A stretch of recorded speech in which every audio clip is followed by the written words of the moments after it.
The first thing I realized was the inertia. I woke exactly as I always did, the faint, grey light of a rainy Tuesday morning hitting the bedroom window, the smell of old coffee clinging to the air, and the distant drone of city traffic. My consciousness snapped awake, instant, sharp, and ready to engage the world. But I couldn't. I wanted to shift my shoulder, to roll over and silence the alarm that hadn't quite reached its peak volume yet. The intent was clear, a clean, electrical signal from my brain's control center. I willed it. Nothing happened. My body, lay perfectly still. The thought didn't immediately register as panic, but as a dull, irritating malfunction. Paralysis. Sleep inertia. I tried again, focusing all my will, forcing the impulse down the spinal highway to the waiting muscles. Move the right index finger. Just twitch it. The finger remained motionless. And then, the shift. My body moved. Without my command, without any sensation of internal effort on my part, my arm extended slowly. The hand swept across the bedside table and slapped the alarm clock. The noise died instantly. I was watching it happen. I was perceiving the world through my eyes, registering the faint tension in the shoulder muscles, feeling the cool silk of the sheets on my skin, but I was not the source of the movement. I was an observer, suddenly locked out of the command cockpit of my own self. The realization hit with the cold, crushing weight of a collapsing star. I am trapped inside myself. Panic, soundless and absolute, erupted in my mind. I screamed, I pleaded, I thrashed inside the vault of my skull, demanding control, demanding recognition. The mental storm did nothing. My body simply sat up, swung its legs over the side of the bed, and stood. And the day began. I watched myself walk to the kitchen. I watched my hands methodically brew coffee, the exact amount of sugar poured into the mug, a preference I had always held. I watched myself stare blankly out the window as I drank it, the warm liquid satisfying a throat I had no power to command. The horror wasn't in the violence. It was in the imitation. The being piloting me was perfect in its performance. It mimicked my gait, my habits, my minor eccentricities. It was me, but without my soul, without my agency. It was the host. Later that morning, the host drove my car to my office. As I sat there, witnessing the familiar route, I became aware of a subtle, terrifying difference. Every turn, every lane change, was smooth, precise, and utterly devoid of hesitation. Where I might have subconsciously checked the mirrors twice or cursed a slow driver, the host was clinical, efficient, and machine-like. At the office, the host interacted with my colleagues. The conversations were flawless, too flawless.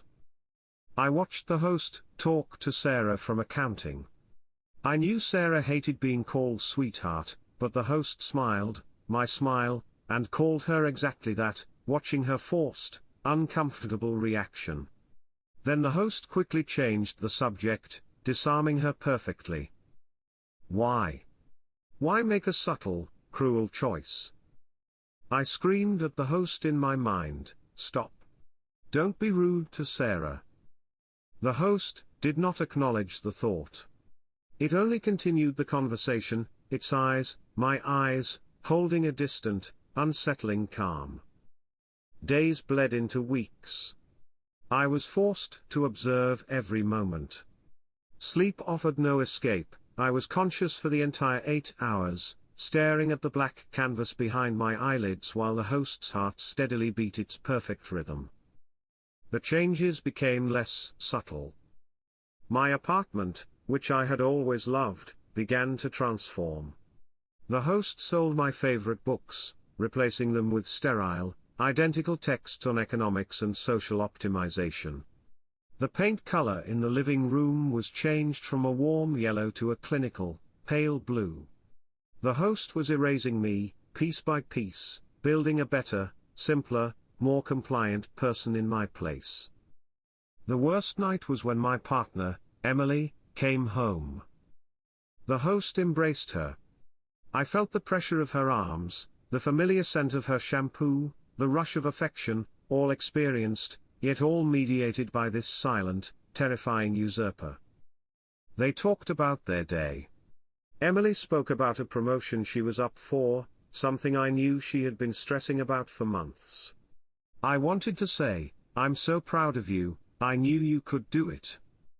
But the host smiled, running a hand through Emily's hair, and said, in my voice, "That's good. Now we won't have to worry about the cost of the house upgrade."